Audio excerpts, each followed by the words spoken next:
pelajaran akidah Al-Quran hadis ini Bapak yang bawa karena Bapak Sahrul lagi tidak datang, jadi Bapak yang mewakili. Bagaimana keadaan siswa hari ini? Gimana kabarnya? Sehat? Baik, Pak. Atau ada yang tidak hadir? Banyak. Berarti sebelum kita mulai pelajaran kita berdoa, belajar sebelum berdoa dulu sebelum kita belajar. Jadi doa itu dipimpin oleh Amalia Adita sebagai sekretaris ketua kelas di sini ya. Oke, Dita boleh pimpin doa. Bismillahirrahmanirrahim.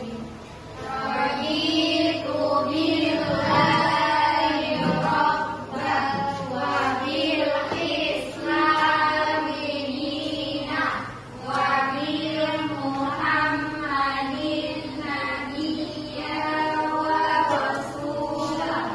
Rabbi zidni ilman warzuqni fahman wa amalan sholihan.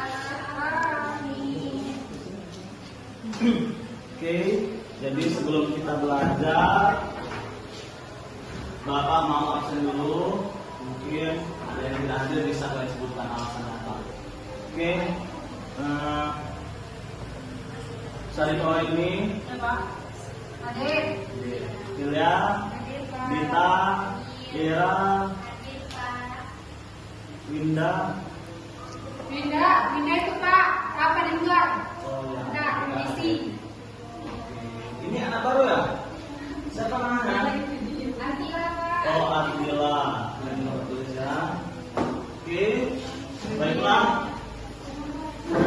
Pelajaran kita kali ini yaitu materinya tentang surat Al-As. Bapak bawa pelajaran Al-Quran hadis. Jadi nanti kita akan bahas apa aja sih yang ada di dalam surat Al-As, kandungan yang Allah perintahkan bagi seluruh umat manusia, khususnya agama Islam. Jadi sebelum kita belajar tentang pemahaman surat Al-As untuk menambah keimanan kita, Bapak mau tes sama-sama kita baca surah Al-As.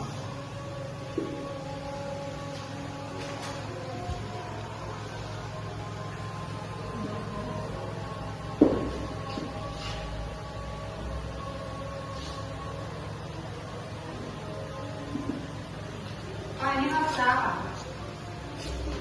Ini kalau nggak salah Bapak kelas 8C ya? Oh iya. Ya kan? Atau itu yang salah? Oh ya. Nggak tahu Pak D kan nih. Oh, 8B. Oh ya, oke. Oke, itu bimbingan ya.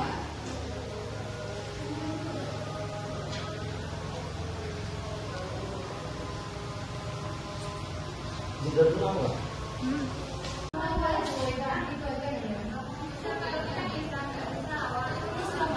Oke anak-anak sekalian, mungkin kalian agak jenuh karena udah agak siang, perutnya lapar, mau istirahat. Sebelum kita belajar, kita mau speaking dulu. Mungkin kalian pernah dengar salawat tidur dulu, kita sama-sama speakingnya untuk salawat dan hati kita tenang. Oke, sama-sama kita salawat tidur dulu. Sekali aja.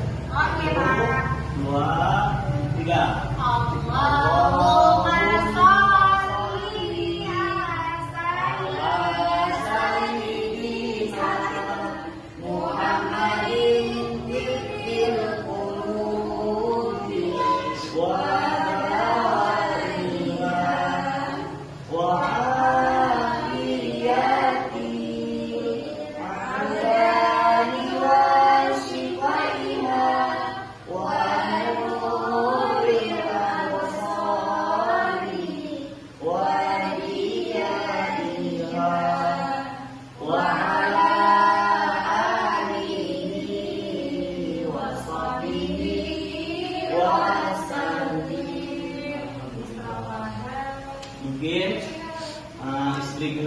seperti itu biar supaya apa?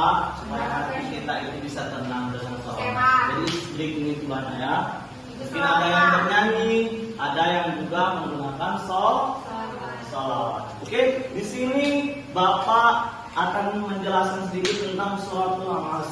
Jadi sebelum kita bahas tentang surah Al-As, kita baca dulu sama-sama. Mungkin di sini ada yang lupa bacanya. Oke, sama-sama kita baca.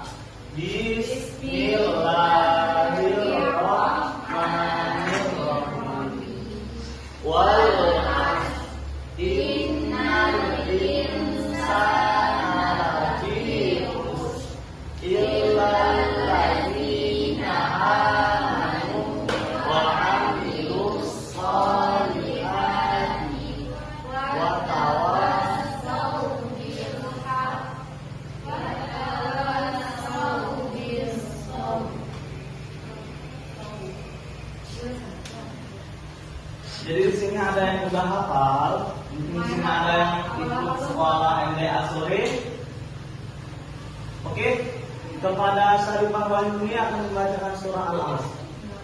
Dia termasuk alumni dari MDA Al-Asriyah.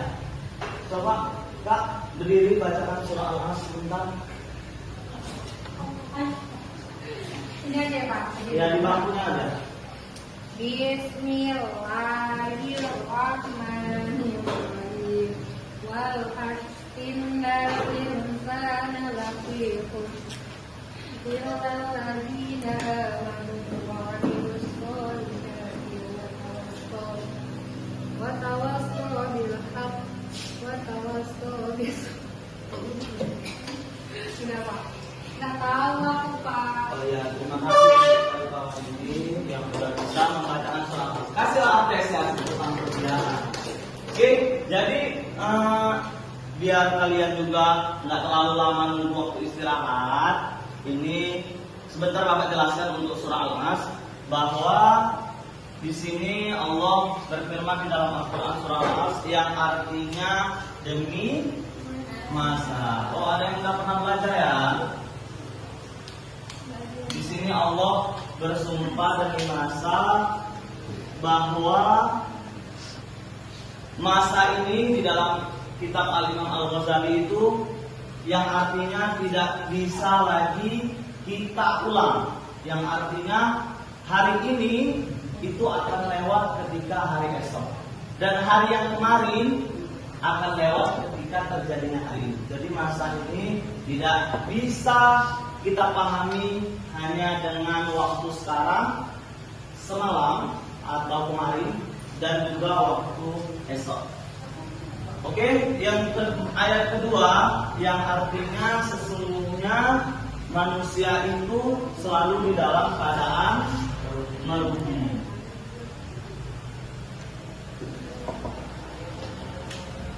Kenapa sih Pak harus manusia yang dijelaskan sama Allah di dalam surah Al-As? Kenapa tidak makhluk ciptaan yang lain? Karena Allah menciptakan manusia itu lebih sempurna dari ciptaan yang lain.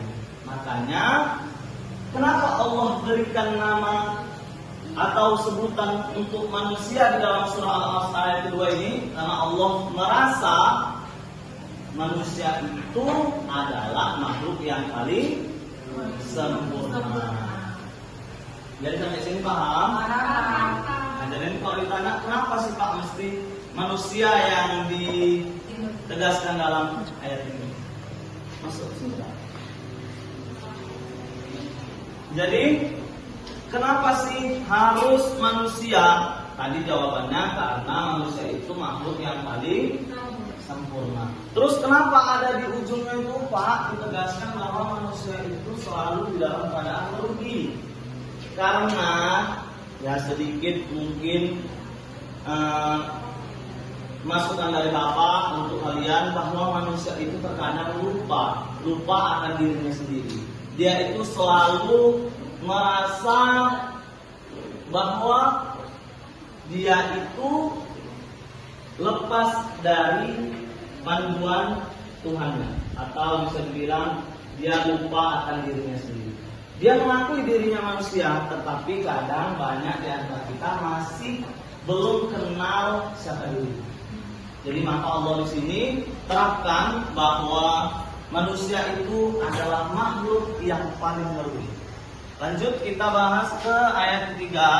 Illal ladzina amanu wa 'amilus shalihati wa tawassaw bil haqq wa tawassaw bis sabr. Yang artinya kecuali ini kasih Allah kemudahan untuk kita, hadiah untuk kita, bahwa nanti di ayat ketiga ini dijelaskan orang-orang atau golongan manusia yang tidak termasuk merugi itu, maka dia akan beruntung di kehidupan dunia atau di akhirat. Yang pertama ialah orang-orang yang beriman. Kira-kira orang-orang yang beriman itu ialah orang yang percaya kepada Allah, percaya kepada Rasul, percaya kepada malaikat, percaya kepada qada dan qadar. Nah, itu juga termasuk orang-orang yang beriman. Sampai sini anak paham?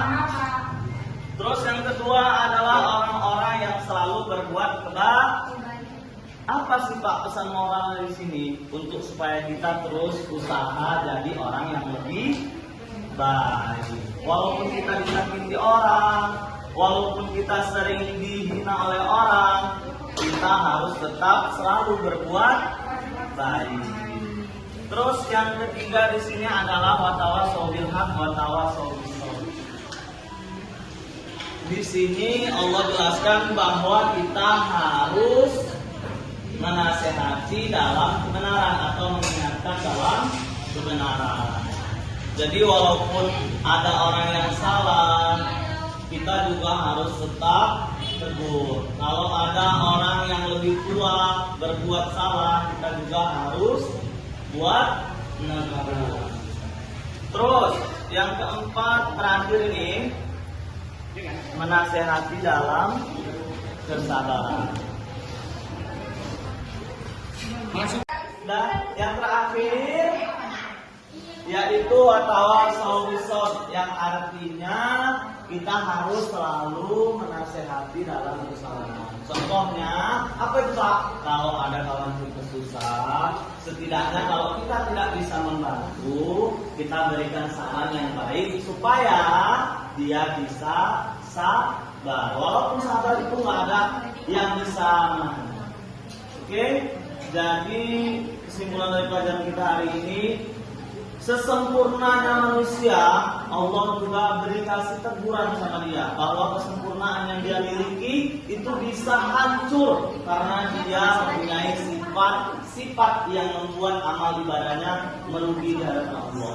Dia nggak masuk di bagian tempat ini. Orang yang beriman, yang kedua orang yang berbuat kebaikan, yang ketiga orang yang selalu menasehati dalam kebenaran, yang keempat selalu menasehati dalam kesabaran. Jadi Bapak mau minta satu orang aja memberikan contoh apa sih itu dari berbuat kebaikan. Contohnya satu aja. Tidak mudah.